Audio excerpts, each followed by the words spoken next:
Hey guys, we're back, Austin and Sam. We were chatting back and forth, and Austin had had some recent revelations in his training, and it tied in nicely with some of the things that I wanted to talk about the mental side of performance after this past year of going to competitions, talking to athletes, and having some good conversations. I think there was a lot of things to be discussed that pertain to training but are less tangible. Because I think we think a lot about the tangible side of training, but we don't think about the intangible side. And the intangible side being the mental side. So things between the ears, how we talk to ourselves, how we handle stress, how we cope with it. And there's a lot of room for improvement there. So where this will go, Mm. I'm not sure, but we're going to talk about that. By the end of it, you'll probably walk away with a different perspective as it pertains to your mental side of performance. So that's the intro. I think maybe somewhere we could start is maybe you giving us insight on your recent training week, the Mhm. tests you had to do, what you kind of learned, and that could be a pretty good springboard for us. Sure. All right. Well, it's good to be back. It's good to chat with you again. Summer went quick, and yeah, wow, we're here in September. I know, right? I am in my current training split. I am preparing for my first competitive CrossFit competition. That's not the Open or quarterfinals, and it's a 3-day competition in person, which I'm very excited for, and it will be a large undertaking. As such, Sam is my coach. Sam has been doing his best to prepare me for the rigors of competition. We don't know what those will be, but as most people following the sport know, there's usually some rhyme and reason to test.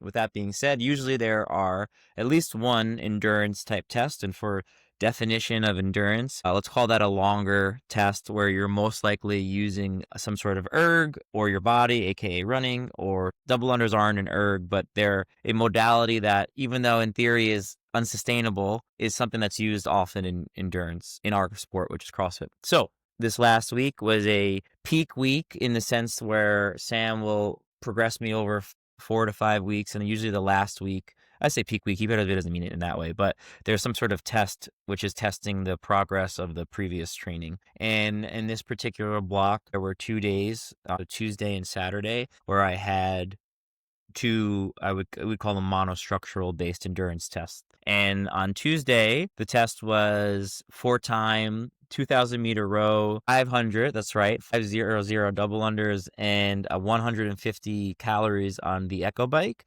And on Saturdays was a running and rowing test, 10 rounds, 400-meter run, 400-meter row. And there's like a tale of two cities there.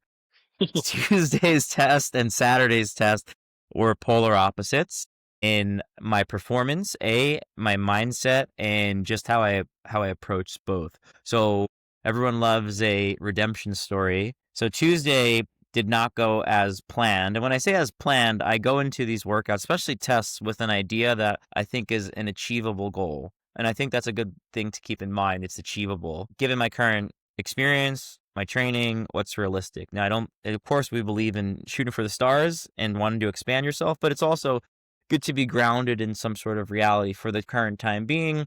There's a lot of research which we'll get to or discuss about this model of mental side of fitness. But all that to say is, if you have a goal that's so outlandish and so beyond your capabilities, you're probably not even going to attempt it or try really hard to get there. So we had come up with a goal about 24 minutes, and then me reverse engineering was like, okay, I probably have to row this and do this double unders by here, which will leave me more. I wanted more time on the bike because I'm not the strongest biker. I can hang, but it's not my jam. Where I would say running and rowing, I can really hang, in my opinion, push those really well. And then of course the double under was a toss up where I've been feeling good on it, but historically and in my mind, I don't feel extremely confident with. So that test, the row was fine. I pulled like a 7:42K, which is not fast, especially if my KPR is 6:40. I was pretty comfortable. I had literally just finished, docked the handle, went over to the double unders, and got to work. And that was when things just plummeted. I opened with a set of 100, which I thought would be fine. And then from there, it was just downhill.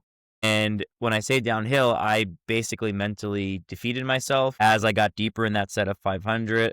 I basically turned on myself. So my RPE, or my rate of perceived exertion, shot through the roof, and I didn't handle it well. So as soon as the inevitable discomfort arose, my forearms and my calves being the main culprits, I internally was like, 500 so much. Like, I don't know if I could do 500. Like, I've never done 500. This is burning my calves. This is like silly. I was looking for cop outs, and the test is silly. Like, and I can't handle this. Like, remember the last time I did 500, 250 in Wadapalooza. I just kind of was like setting myself up for failure. And as I was plugging along the 500, something very uncharacteristic of me, I was shaking my head at I don't know who, but like my body language went negative, my thoughts went negative. I was upset. I wasn't happy to be doing the test, and it got progressively worse. I finished the double unders in which Sam later told me was not a bad split. I think it was like 6 minutes and change. But in my head, I was suffering and I was miserable, and this was so stupid, and I'm not good at this, right? These were the automatic thoughts. And then I got on the bike, and then for the first like 15 calories, I aimed to hold like 62 to 64 RPMs, which is not that fast and is very doable for me. And I just basically was like, I can't hold this, and I quit. And then the only grace that I had was that I didn't walk off the bike, which I probably should have, but I sat on the bike in my own stew, and it took me like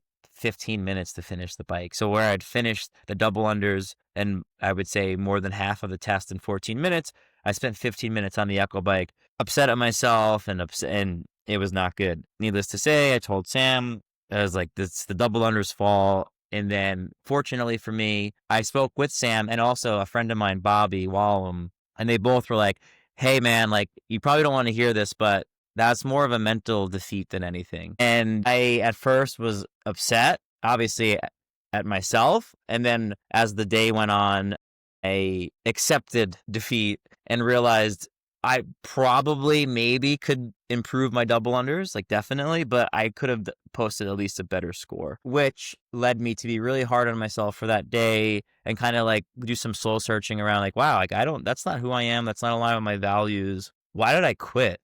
That's like not aligned with me, even like past performances. So I really kind of just sat with myself and realized, these two guys are right. I have to work on my mental game. And that sparked this idea of picking up this book, which I have near me, How Bad Do You Want It? By Matt Fitzgerald, which is a great book. I actually read it first from Sam's recommendation when we first met, when I was doing your first mentorship, like in 2022. And yeah, just got to reading. It was like, wow, I got to work on this, especially that I have a competition coming up. I don't want to get to my competition and defeat myself. So Tuesday, I defeated myself and things needed to change. That was Tuesday. Luckily, as I've grown in the sport, I was able to bounce back relatively quickly. And then by Wednesday, I don't know if I moved on, but I just got back in the gym. I let it go, took what I needed from it, and didn't beat myself over the head for quitting. Read the book, dived into a few chapters, and a couple things that stuck out to me was the importance of this idea that endurance training is primarily, given someone's trained, I would say I'm fairly trained, given that someone who's trained and can meet the task, obviously we're not taking a random guy off the street and going to be like, go do this test. That's silly. But someone that's trained for something and it's right on the cusp of their abilities, most times, and there's many examples on the highest level of sport, comes down to their perception of effort, how they handle what's going on internally, and how the mind can ultimately make you a winner or can be your own worst enemy. So to bring the end of the tale, and then I'll let Sam jump in. I know I've been talking for a while. I took that with me to Saturday's test, and Saturday's test was 10 rounds, 400-meter run, 400-meter row, two movements I'm fairly good at. And instead of putting pressure on myself, like I'm good at this, I need to do well, I was like, let's give this a good effort. Let's look at what we need to hold, and let's really practice this skill that we're working on, which is not quitting on ourselves when things get hard, because it's going to get hard. So this is a great opportunity to teach yourself how to stay when things go wrong or awry, and we'll see what happens. Perform the tests, rounds 1 through 5. I'm like, this is great. I feel good. I'm going to smash this time, which the goal was 35 minutes. And then as the rounds progressed, your mine, and usually what happens is your RPE, your rate of perceived exertion, gradually ramps up. Even though I kept the same pace, which felt quote unquote sustainable, even though clearly it was not, it started to get really hard around round 7.5, 8, getting onto the run on the 8th round where you're kind of in the middle of nowhere. I felt that very similar sensation of what happened on Tuesday come up, where like I wanted to stop running really badly. My legs hurt. I saw my automatic thought, oh, my back is so jacked up from doing 20 squat cleans at 225 yesterday. And I was like, don't you dare. And I just noticed it. I was like, okay, yeah, maybe. And like, slow down if you have to, but don't stop. And my pace kind of went through this kind of stochastic, like plus minus 10 or 15 seconds per kilometer. But I just kept moving and moving. And then all of a sudden I was like, oh, you're about to get off the runner. And then the row, you're going to feel fine on. And in that moment, I persevered. And then the subsequent rounds didn't get easier, but I felt like this sense of lightness, like I had overcome the inner saboteur. And then by the time I got to round 9, on 10, excuse me, I did my fastest split. And in that moment, it really connected the dots. Like, wow, how we perceive discomfort, how we perceive what's happening, how we talk to ourselves in these hard moments really can set us up for success or failure. And I remember, and not to be dramatic, I got off that workout and I felt so happy. Whereas on Tuesday, I was defeated. I sat on the floor both times. Tuesday, I was questioning my life. Why do I do this? Why am I so bad? Saturday, I was like a new man. I felt like a champion. I cried, like not hysterical, but I was just so proud of myself because I proved to myself I could do something that was really challenging, and I worked with my own discomfort, and it kind of just left me feeling, oh, you can do this. And I know that's a lot, but it really drove home that point of how important the brain and the mind is in endurance, and in CrossFit is an endurance sport. Long story, but that was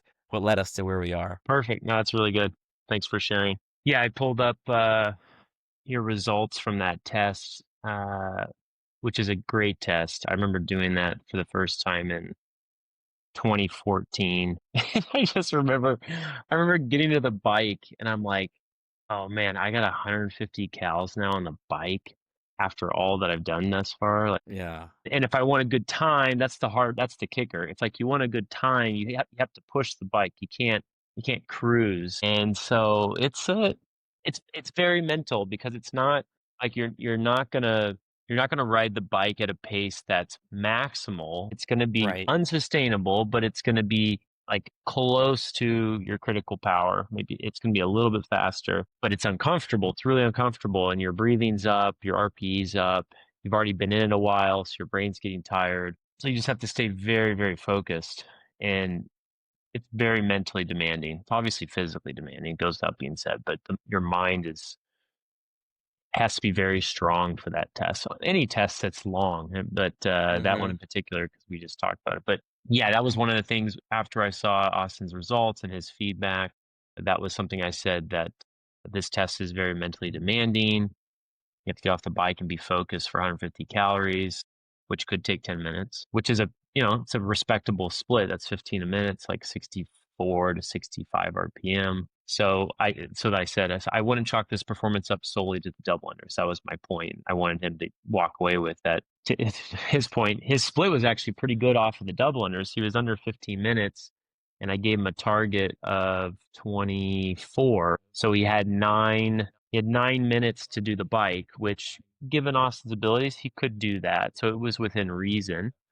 But it wasn't going to be easy, of course. So I thought that was good to highlight that even though the double unders went poorly in your mind, you felt like you didn't perform well, you still had an opportunity to perform well on the test or put up a really strong score for you. Mm. But the double unders clouded your ability to receive that, and it defeated you before you even started the bike. So yeah, it was a good learning. And for what it's worth, I think maybe the third time, I think like I told Austin, I've done it 4 or 5 times. But I think the third time I did, I kind of gave up on the bike. I didn't have the bandwidth for it that day, and I just kind of Yeah. mailed it in. But it's demanding. Like It was hard. you have to be very focused for a long period of time. And if anybody's listening to this has done a 10-minute bike test, then you know what it's like because it's not that far off of what you would do on that type of test. And then he rebounded, which was great on Saturday. That was awesome. And I think Austin and I were talking offline that one of the things I really noticed this past, let's say, year with CrossFit competitions and seeing athletes compete is how important your mental side of competing is. The words you Mhm. use, how you talk to yourself, how you handle yourself. It's a very undervalued component of competing. We talk a lot about the hardware, the physiology, the tangible components of training and competing, but we don't talk a lot about the intangibles. And there's a ton of research and a ton of value in the mental side, the software side. And so that was something I wanted to talk to him about. And something that was interesting because when I read or I try to bring in new information, new knowledge, I'm always trying to loop it back to coaching or training in some way. All good principles are all connected. So if I'm reading something over here in economics, there's going to be applicability to training or coaching. And so I was reading Aristotle, famous philosopher, and just trying to become more wise and live a better life. And one thing that's super fascinating about his perspective is he believes, or believed, I should say, that your character is built through habit. So the Mm. character you have, the quality of your how you behave and you conduct yourself on your own and amidst others, amongst others, is something you can build and develop. You're not born a good person or a bad person. You can become that through practice, through like labor of habit, which is fascinating because it gives you agency that you can change, and it also Mhm. shows you that you're really malleable and your mental faculties, your mental strength is also very malleable. Through habit, you can become a very mentally strong athlete. You can have that can be a weapon for you. And so I as I'm reading that, I'm like, yeah, that's a nice way of thinking about how can I become really strong when I'm training and I'm stressed and I'm doing things that are hard or movements that I'm not great at. How do I practice that so that when I do compete or I'm testing it, I can perform as well as possible. And if anything, maybe I put myself in a position to have a really great outcome. And so that Mhm. first is going to start with the awareness or the acceptance of like, well, I can actually change myself. I can actually become good at this. Like I'm not fixed. I don't always have to behave this way or talk this way. And there's actually one client in particular, I'm not going to name her name, and we've chatted a lot about the words she uses to describe herself or her performance and how there's a negative tone often. And part of that is a personality type that's very perfectionist, wants to do well, wants to achieve a high standard, which a lot of people I work with, I would say, fall in that category. And of course, that can become, your own worst enemy because you're not allowing yourself to see the positive or support yourself in a positive way. So helping her pay attention to that so she can start using better language, more supportive language, so that when she's training or she's getting stressed, she resorts to words or phrases or statements that can allow her to keep moving forward. Like what you were kind of talking about with the 10 round test, where as you were getting deeper into it, you instead of wallowing in, oh, my back's getting tight, it's tight from yesterday, this is really hard, you're trying to keep the focus on, okay, keep moving, keep focusing Mhm. on the breath. One thing back in the day for me, when I was in the midst of a workout that was really hard, I'd always tell myself like, okay, you're in it now, like you're in it, like, so you stay in it and you're not at the starting line. Like we're in the midst of it. You got to keep going. You got to keep moving through. You got to get to the end. That was like a line I'd always go to. And I liked it because I felt like, okay, yeah, I'm here. We're working. Okay. Stay present. And so as a starting point, realizing that you're malleable, you can become stronger here, but you have to do it through, a lot of active practice in training, thinking about it, coming up Mm. with little mantras that you like, especially with movements that might be more challenging for you, where your mind gets really quick to resort to something that's negative, like, oh, I'm not good at handstand walking, it's really hard for me, I can't breathe well, oh, I'm just not good at it. If you keep saying Mhm. that, then every time you practice it or you do it, you're not going to get better because it's a vicious loop, challenging yourself to come up with different terms or phrases like this paper I was reading about self-talk and endurance performance. They had some nice uh, polarizing statements where, like, on the one hand, you have more of the negative self-talk where you say, I want to quit. And instead of Mhm. saying that, you say, keep going, you can do this. Sounds kind of trite, but it's great. In the midst of a lot of discomfort, that can be a really powerful statement. My legs are aching. I'm almost there. It's too Mm. hot. There's a water station approaching, because this is, more for like a triathlon marathon type Sure. setup. That's it. I'm done. It will get easier soon. That's kind of a lie, but sometimes you gotta play some mental gymnastics. I can't take it anymore. I will make it. I really like that one. Mm. And then Ryan Hall, they had a little quote. He's a at the time world record holder in the half marathon for the United States, and he said, "It's hard to think too deeply when I'm going to the well." He's draining himself, like to act like a physical well, like he's going to the well. Yeah. So I just tell myself over and over again, "You're doing great."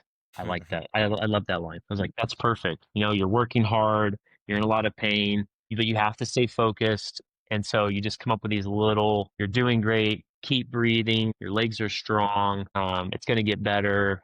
Focus on this round. You only have 5 more calories, 10 more calories, like little mental things to almost just like keep you really, really present. And that's kind of what you're trying Mhm. to do, because your brain, as a side note, because we were talking about this, as based on the corollary discharge model by Samuel Marcora, the exercise physiologist, your brain, it's a feed forward system where your brain is driving the working musculature to work. And as it's doing that, it's working hard. Your brain is working extremely hard, and then you're starting to sense that workload increase, and that's how you get your perception of effort. Your RP goes up, and so as you keep working in endurance training or endurance sport, your brain is getting more and more tired, and it's trying to disengage from the task because it doesn't want to keep doing it because it's Right. fatiguing.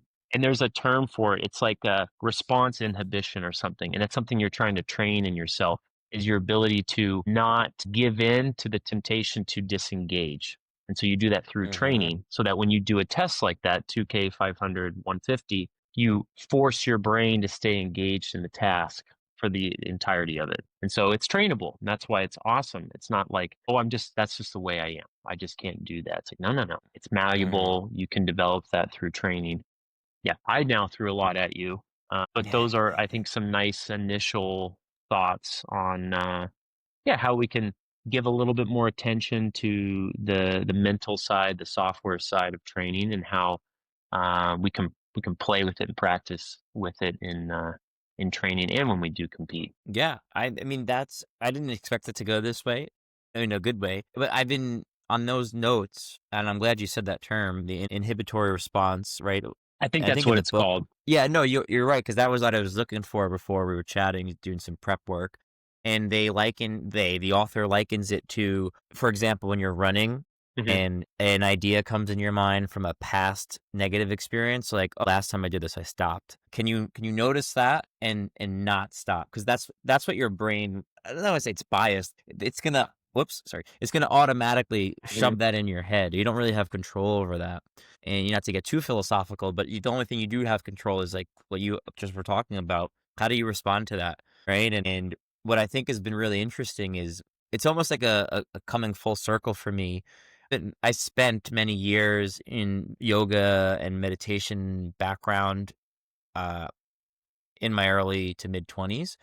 And so much of meditation training from a non spirituality point of view, like just from like a bare bones observational awareness training, that would be the best term I would use. So if you don't like the word meditation for whatever connotations you may have for it, awareness training, brain training, these are all synonymous with meditation. And there's research upon research upon research on how important training your mind is. And I think that is something that I know anecdotally, meditation has been wonderful for me in my life previously, and I've gotten away from it for whatever reason, and I'm now kind of coming back to it, and I've seen how helpful it could be on that note of the whole premise of meditation is not to stop your thoughts. That's a very common misconception.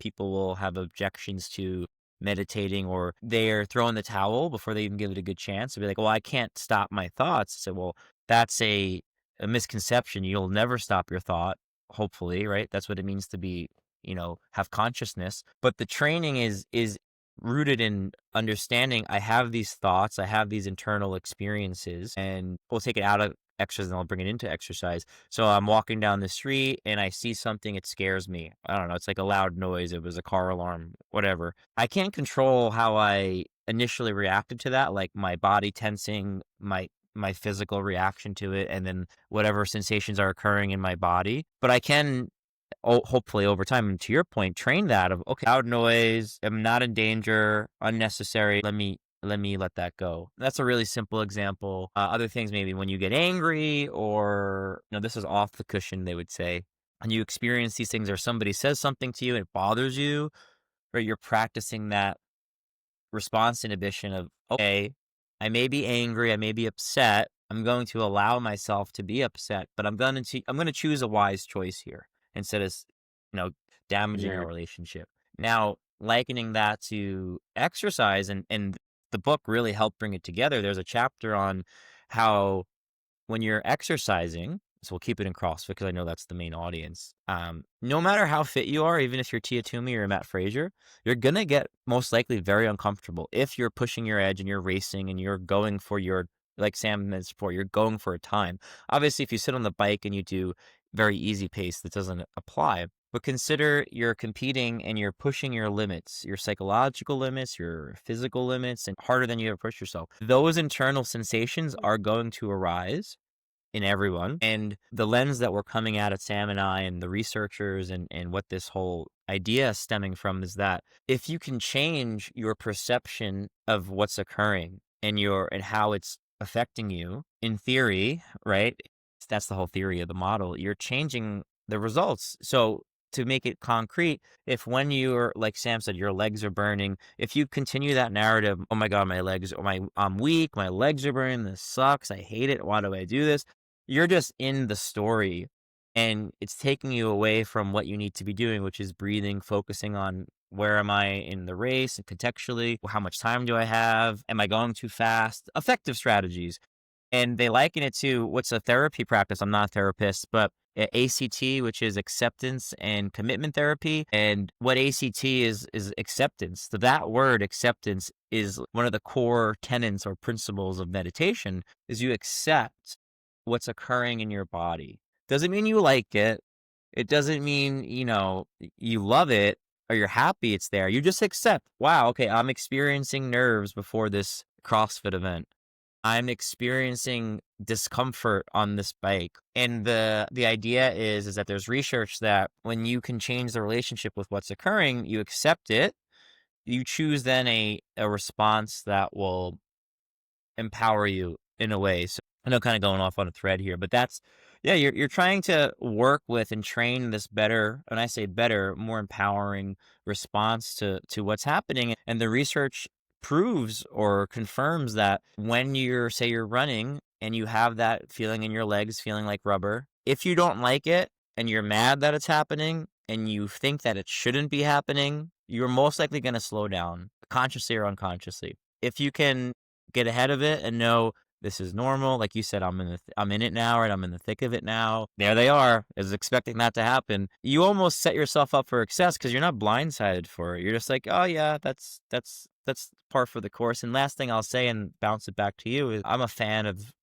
studying anyone who's a high performer. Matt Frazier would say in his CrossFit documentaries, when he'd line up in the corral, he would get anxious because he knew how much he was going to hurt. He knew he didn't disillusion himself of like, I'm Matt Frazier, I'm the best. This is gonna be a cakewalk, because that probably would have been the worst thing he could do.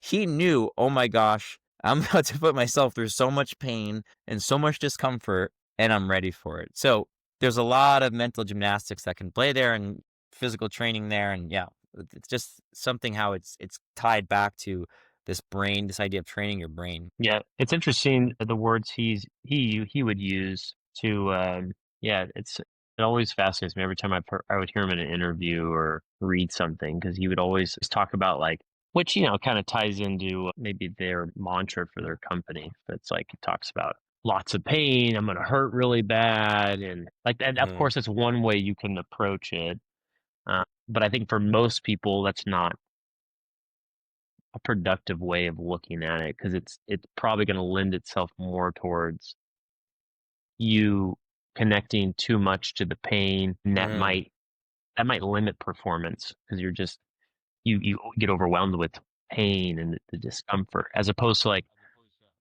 I've been training, I'm fit, I feel good, I'm ready, I'm excited. This is my pacing strategy. It's going to get challenging at this point. It's a much more like positive lens on the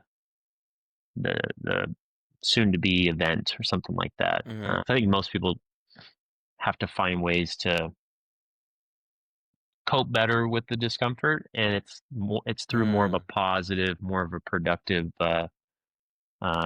mentality as opposed to a pain or a punishment type approach. yeah, Like, you know, like a you carrot or a suck. stick. Yeah, Mhm, exactly, exactly. And even like one of the things I've talked about it in my camps, and I've talked about with a lot of the clients is like being a good caddy to yourself, which is a golf. In golf, you have a caddy, someone that carries your clubs, and they're kind of only the person that can talk to you. And you know, they want you to do well, but they're not golfing, but they're going to be very positive towards you amidst the ups and downs of a golf round. And it's funny because if you add up all the golf shots that you'll take in a round, like a golf swing takes like 2 seconds. So you're pretty much yeah, actively golfing for like 2 minutes out of a 4 hour round. The rest of the time, you're walking and you're thinking.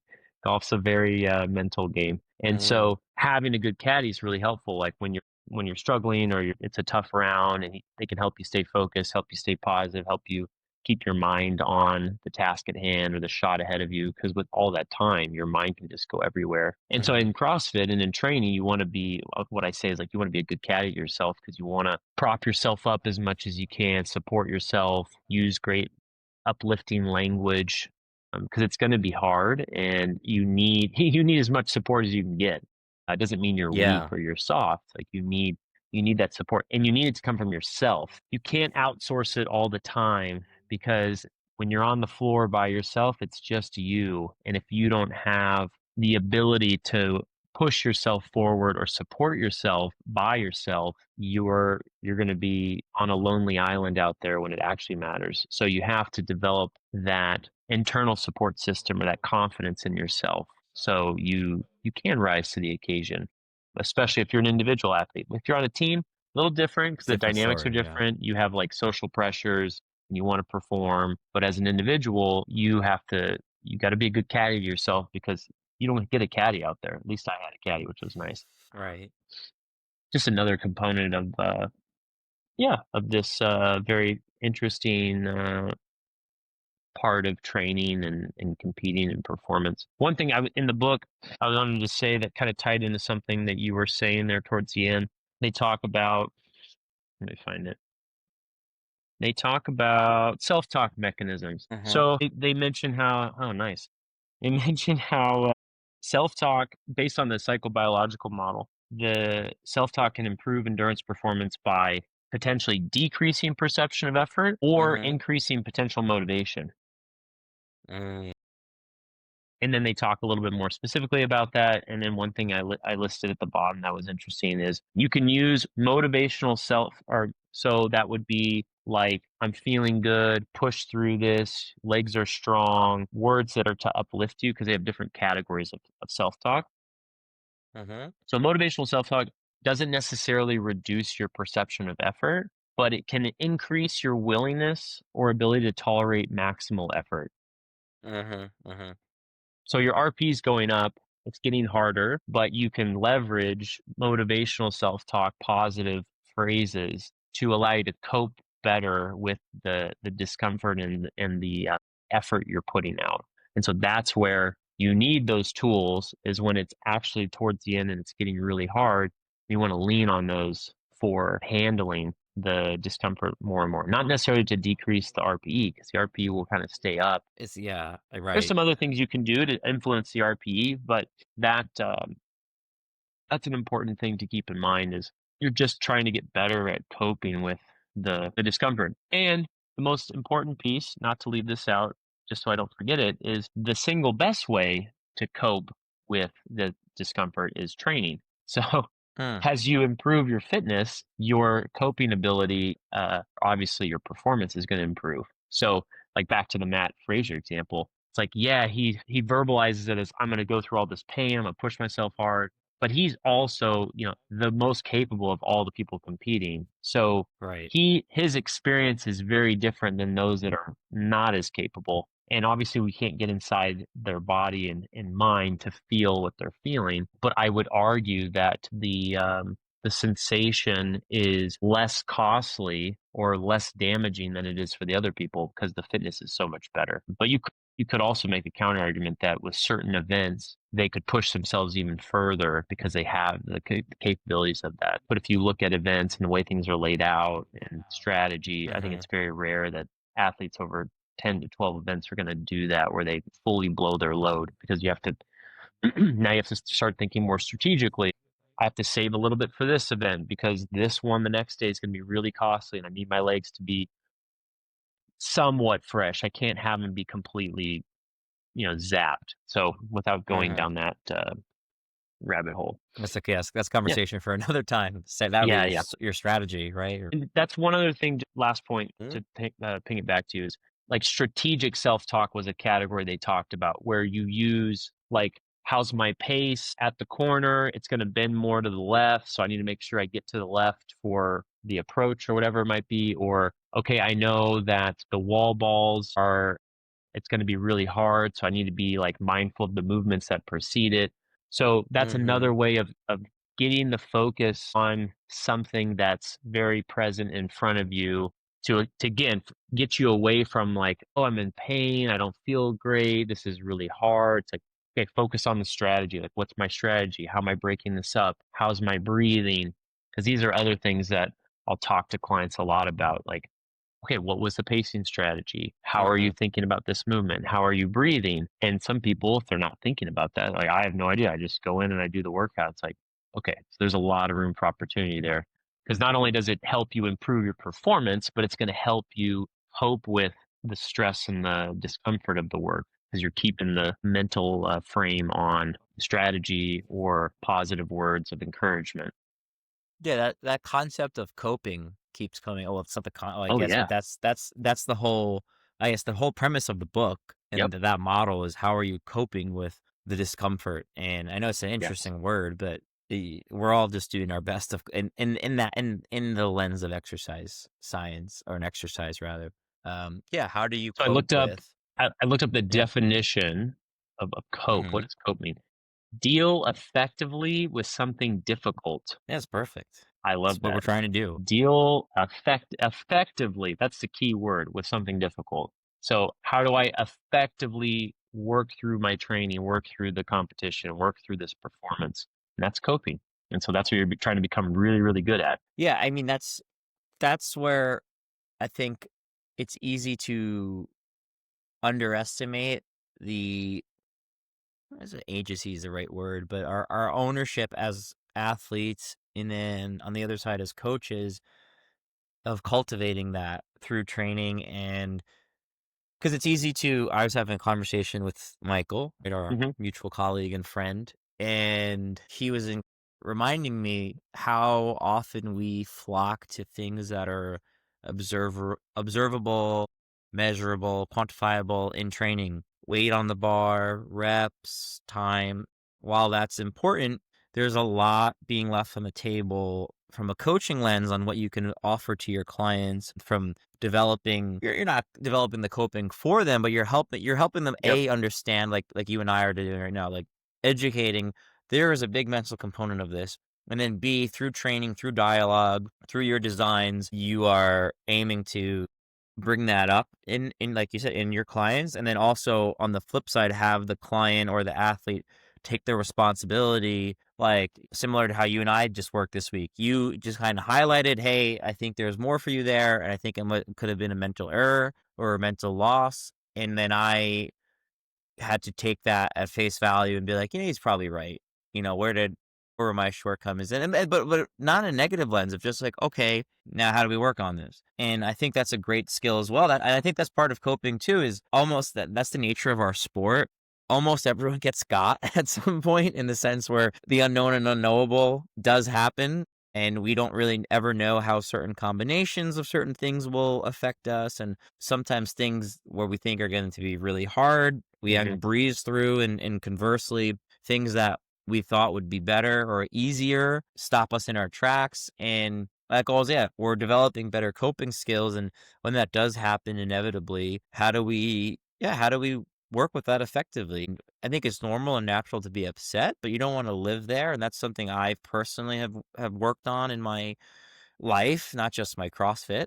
CrossFit is training for life in the sense of what you experience in the gym or on a competition will be similar to when you experience challenges in business and relationships. Yeah, and it's not dwelling on it and taking it at face value. Okay, there was a shortcoming here, and let's work on it. And I think there's a lot. I hope that training in our industry continues to evolve in that way, because that's really what I think makes great coaches is you're helping your clients develop as a whole person. Whether they compete or not, somebody that's like, I don't compete. Well, there's still, I'm sure there will still be challenges you face in your training. And train with I would say 50-50 at this point of my clientele between general population and aspiring athletes, even the general population people for the most part. And I'm sure that my background lends to those types of people. I work in a CrossFit gym. They like to push themselves, not always, but they like to Hmm. challenge themselves. And even there, I've learned there's opportunities to teach my clients that, like, hey, this is going to get uncomfortable most likely, and you care about it. So you're going to push yourself more. And there's a great opportunity here for your development, and that's something where 3 years ago, I don't even think I would even know that existed. I would just be like, "We're gonna do this and you should push hard." Right? So, it's interesting to see the evolution in myself and the prioritization of explaining this software side, this soft skills, this development of the client's brain. And I don't mean that as like I'm developing their brain. That's not what I'm saying. But you're aiding in the development of their brain through training. Like literally, there's so much research on it, and that's a topic for another day. But by getting stronger, you're actually impacting somebody's brain on a neurological level, and pacing, and this perception of effort. And I just looked over there, saw my piano. To your point, you and I like to read. We have different interests outside of the gym. The piano and music has been a great teacher for coaching in the gym. And just like you had likened, you're reading Aristotle with the piano, is like there's so many things I've learned. Like, it's going to take me a long time to be good at it, whatever that means, but to be proficient at it. And how do you handle setbacks? And when I'm playing the same keys over and over and it's just not clicking, like this finger won't won't go. And it's very similar to the gym. Wow, I've been working on muscle ups for a year. I've been working on a handstand walk for a year, and I can only get like 2 feet. That extrapolating these Hmm. like beneath the surface transformations that can occur when you bring attention to it. So that's why I was really excited to have this conversation, because I think it really is not to be exaggerated, life changing, and it'll change how you perceive yourself when you experience these difficulties in business, in life, you name it. Yeah, no, 100%. Yeah, we're malleable. It's important to remember that. And that goes both ways. So it's just not positive. It can go the, Yeah. the wrong way. You got to tame the animal. So, well, good. Well, let's call it there. That was good. Yeah, I like it. That awesome. was nice. Yeah, so just as a reminder, those of you listening, just I mean, I'll put in the notes, but the book that we were referring to is "How Bad Do You Want It?" If you want to get a copy, we're not endorsed by it at all, but just we Yeah, referenced it's it a a good book. ton. Very good. And then Sam, what were the other books? I'm sure we could put in It's notes. What were the other books you mentioned? it's called Endurance, Performance, and Sport. I'll send you a link. It's like it's just a bunch of yeah, endurance, performance, and sport, psychological theory, and interventions. So it's looking at like the psychological side of endurance performance and what does the recent research tell us on that, and it goes through determinants of endurance performance, psychological interventions, future directions for research and practice. So 3 sections, a couple hundred pages, but really lots of good information, and a lot of it is ties in a lot of studies and research, which is great. So it's not just empirical perspectives, but there's actual studies that they're pulling from, which is always a positive. No, that's fantastic. Well, Yeah, no, I'll thank send you, it and to you. I appreciate that, and for those still listening, and if we have any fans out there that listen to our podcast, if there's a topic that other coaches or people are interested in, we're always looking for good things to discuss. And we thought this was a great topic because it's very relevant in both of our lives. But yeah, so we'll get to it. But Sam, as always, thank you. I appreciate your time. Yeah, thank you. It was great to speak with you. Until next time.